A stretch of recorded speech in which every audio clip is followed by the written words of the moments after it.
Well, my name is Nicholas Stone. I'm from England originally. I embraced Islam at the age of 21. At that time I was a student. I was a student of architecture. I was still halfway through my architectural studies.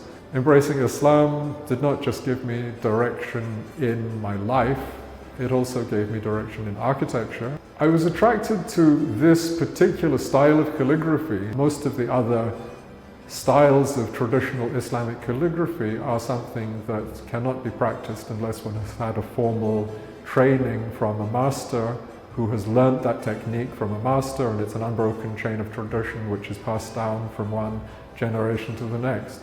I thought to myself, this is something that I can at least attempt to perform without any kind of formal training.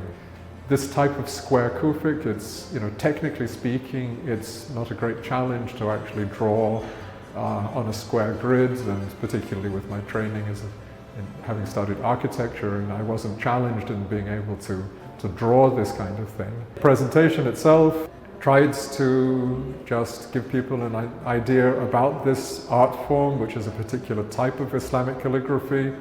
It emerged as a branch of what is described as Kufic calligraphy. It came rather later than the types of Kufic calligraphy that one sees in manuscript form. These pieces act as reminders of fundamentally important messages that one can benefit from spiritually. They can guide one through life and just inspire one to remember the essentials.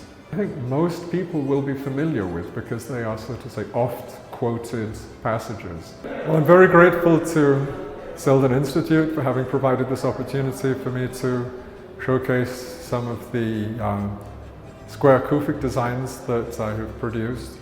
For me, it's the first time I've had the opportunity to share with a wider audience, with a wider public, some of these designs.